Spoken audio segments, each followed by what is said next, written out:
It's Conduit News Radio with Paul Harrell.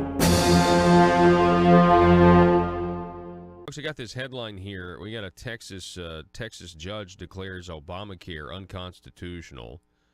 And in this story over at Talk Business and Politics, Roby Brock comments that the Arkansas Governor Asa Hutchinson commented on this, and essentially there's really no change here. According to the governor, let's see. At this time, there is no impact on Arkansas Works, which is our version of Medicaid expansion in the state, and the coverage will continue. The court decision is a clarion call for more long-term thinking on health care and what is the best way to give the states more flexibility in improving health care coverage for its citizens. It's no surprise that the individual mandate was ruled unconstitutional. The key question remains as to whether striking down the individual mandate, voids the entire law. This issue will ultimately be decided by the United States Supreme Court. That's Governor Asa Hutchinson on that. And with more on this, I want to bring in Mr. Michael Busler, Dr. Michael Busler, who is a public policy analyst, an economics expert, a professor of finance at Stockton University in New Jersey. You've also read his columns in Newsmax, LifeSet, and townhall.com. Dr. Busler, good to have you back on, sir. Good morning, Paul. How are you? It's my pleasure to be here. Yes, sir. I'm doing fantastic. Great. What were your thoughts on this? Did you see this coming? Was this even on your radar? Well, yes, it was. And frankly, I agree with everything your governor said. So let's go back to the beginning and see how this came about. So when they passed the Affordable Care Act in 2010, many people objected to it, saying that it was unconstitutional. And the reason was the government was forcing Americans to buy something, that is health insurance. Because of what's called the Interstate Commerce Clause, it's against the law for the government to force an American to buy something. So the government's argument was, well, if they don't buy it, we're going to put on a penalty that they have to pay. They didn't call it a tax. They called it a penalty. Calling it a tax would probably have drawn a lot of ire from Americans. So they called it a penalty. So it got to the Supreme Court, and people argued that the government has no right to force Americans to buy anything. In a narrow decision, Chief Justice Roberts wrote the opinion for the majority, and he said the penalty is really a tax, and the government has the right to tax people. Now, when they put on a tax, they have to decide who's going to pay the tax. And in this case, the tax will be paid by people who do not purchase health insurance. So because it's a tax and they're deciding who to tax, the Supreme Court said that was legal and constitutional, and the law went into effect. However, the end of last year, Congress passed the tax reform bill. As part of the tax reform bill, they did away with that penalty for not purchasing health insurance. So now there was no tax placed on anybody not purchasing health insurance. So Judge O'Connor in Texas said, well, since the tax argument has gone away, the government cannot force someone to buy health insurance. Therefore, at least that portion of the law is unconstitutional. And because the law requires, from a financial standpoint, everybody buying health insurance or it's financially unstable, the whole law is then unconstitutional. And that's what he ruled. Your governor is right. It's not going to have any impact on next year because there hasn't been an injunction yet, right? Right, yeah. Not yet. Although there are 16 or 17 attorneys generals who are about to file an appeal on Judge O'Connor's decision, and again, your governor was right. It will go all the way up to the Supreme Court. It won't have any immediate effect because we've all signed contracts already for 2019. So those contracts remain in effect. I think what will happen is it'll get up to the Supreme Court probably in early 2020. Now, we have a little wrinkle in there because that happens to be a presidential election year. Yeah. So I'm not sure, and you can never really predict, I don't think, what the Supreme Court will do. I think one likely outcome is I think the Supreme Court will agree that the current law is now unconstitutional without the tax. However, they'll say, look, it's not the Supreme Court's job to come up with laws. That's what Congress is supposed to do. So we're going to declare it unconstitutional. We'll stay the decision for, say, 3 or 6 months. And in that time, Congress will be forced to come up with a new health care plan that will pass Congress and will be signed by the president. Gosh, yeah. And you're going to have the Democrats in control of the House. Man, that's going to be a mess. Correct. That's going to be a mess. And the media, oh, man, the media is going to demagogue this like we've never seen before. It's going to be incredible. Right. That's exactly right. It's going to get ugly. And this is the problem. A lot of people think that John Roberts, if you read the dissenting opinion in the original challenge, it reads like the majority opinion. And so a lot of people think John Roberts switched at the last minute. They say it's a tax, and I don't necessarily want to relitigate all of this, but I just want to point out that, when they ruled initially that Obamacare was a tax, when the President of the United States specifically said it wasn't a tax, even cited Webster's dictionary when he was challenged by George Snuffleupagus, as I call him. What kind of tax was it? Was it a capitation tax in the Constitution? No. Was it an excise tax in the Constitution? No. Was it an income tax? No. And it wasn't a tax. And matter of fact, saying that the government has the ability to do what they did and call it a tax, man, that to me just means, well, that means if Congress wants to mandate that I have to do other activities as well to be in good standing with them, they can just call it, well, it's just a tax on you. And so I thought it was very dangerous. I'm glad they got rid of the individual mandate. It was the most oppressive thing in the entire law.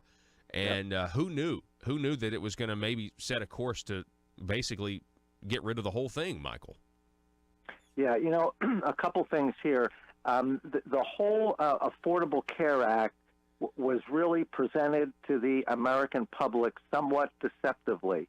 In fact, Jonathan Gruber, the MIT economist who was really the architect of the Affordable Care Act, said that we relied, and I quote, on the stupidity of the American people to get this through.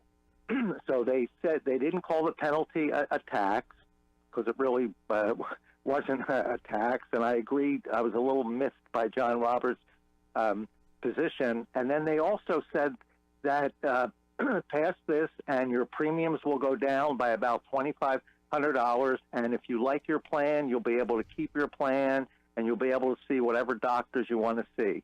None of those things were true, and many people think that the Obama administration knew they weren't true, but they said that to the American public so that they would get support from the public and they would be able to get this passed. Also, remember, the Democrats had a majority in the House of Representatives.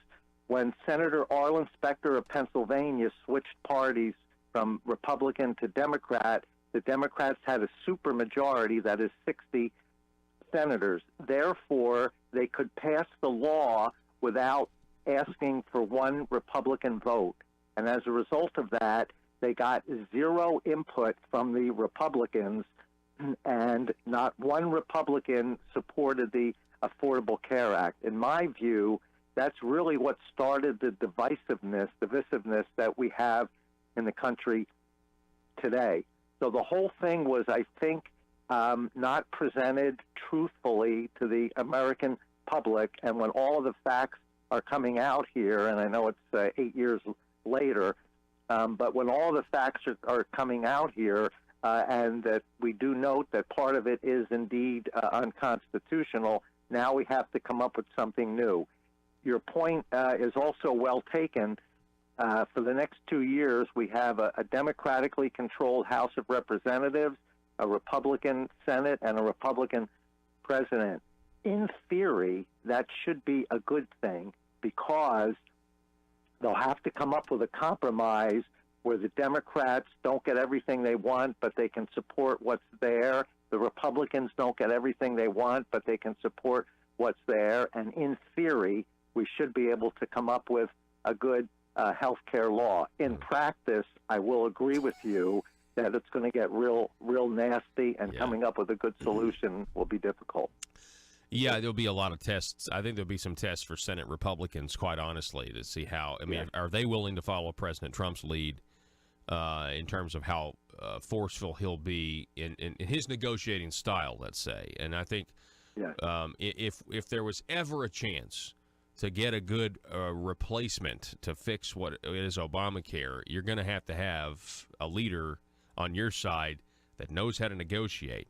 And I think President Trump is certainly that guy. I just hope, you know what would be great?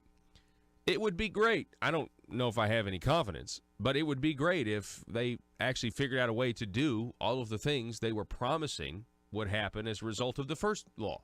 Meaning it would be great if they actually lowered the cost of health care, somehow made it more affordable. But I honestly, as an economist, Dr. Busler, the only way to do that is to actually get the government out of the way. And I don't know if either party is going to do that. No, the Republicans are more inclined to let the market determine this and let people make individual decisions for themselves. The Democrats are more inclined to have the government take over everything. And indeed, some Democrats are calling for a complete takeover of the healthcare system. And they want the government to make decisions for you because they feel the government can make decisions better than you can. You know, one other point, as Americans, I think we should be really fed up with this whole healthcare mess. In 1992, Bill Clinton ran for president. He said, I'm going to fix healthcare. He put Hillary in charge of a commission to come up with something. She came up with a national health insurance plan. The Americans soundly rejected that. And in fact, in 1994, the House of Representatives, after 40 years of Democratic majority, switched to Republican, and we didn't get it fixed. Every president since then, George Bush and then Obama, said, we're going to fix this. President Obama puts through something that doesn't reach any of the goals. The goals of health care should be, and we can talk about what order they should be in, but the goal should be highest quality care, the most reasonable price, and try to cover as many people as possible. The Affordable Care Act missed on all of them. Premiums went up faster than they were going up before. Because we lost our health plans and couldn't see the doctors we wanted to see, quality has gone down. And although they tout it helped cover a lot of Americans, what it did was we had 85% of the public had health insurance before Obamacare. 91% have health insurance now. So the whole plan helped 6% of the population, 85 to 91, 6% of the population, about 20 million people. Meanwhile, the rest of us who were reasonably happy with our health insurance prior to Obamacare, we didn't like the cost, but we were happy with the service, we had to suffer as a result of this Affordable Care Act. So it didn't reach any of the goals. We need to come up with a policy now to finally fix this. The American public should be extremely fed up with our government arguing back and forth with each other and not coming up with solutions to very difficult problems like health care. Wasn't it fundamentally just a scheme to redistribute the wealth so that you take from the middle class and you make their health care more expensive so that you can pay for the Medicaid expansion, really? I mean, the large majority of people, the large majority of people that were supposed to get coverage as a result of Obamacare comes from like Medicaid expansion. Do you agree with that? I certainly do. In fact, most of the Democrats' policies are geared, and when you talk about redistribute wealth, what you're saying is you're taking money away from people that have earned it and giving it to people who, for whatever reason, have not earned it. You can't keep doing that because it destroys the incentive for people to go out and produce and expand the economy and improve themselves. if they know that the more I work, the government's just going to take it away from me and give it to somebody else. It also is bad for the people who are getting something, with all due respect. I'm not criticizing anybody here, but it's bad for the people who are getting something that they haven't earned. That gives a false sense of being about people and really makes them worse off too. President Trump's got the right idea. Expand the economy, have it grow, create opportunity for everybody so that we don't need these wealth redistribution programs. But you're right, what Obamacare did was redistribute wealth away from people that earned it and give income to people who, for whatever reason, did not earn it. Dr. Michael Busler, we appreciate it as always, public policy analyst, and your take on the economy. Folks, he's a professor at Stockton University, a professor of finance, and you can read his columns at Newsmax, LifeZat, and townhall.com. Dr. Busler, have a Merry Christmas, sir. Thank you, sir. Happy Merry Christmas to you, and thank you for having me on. All righty.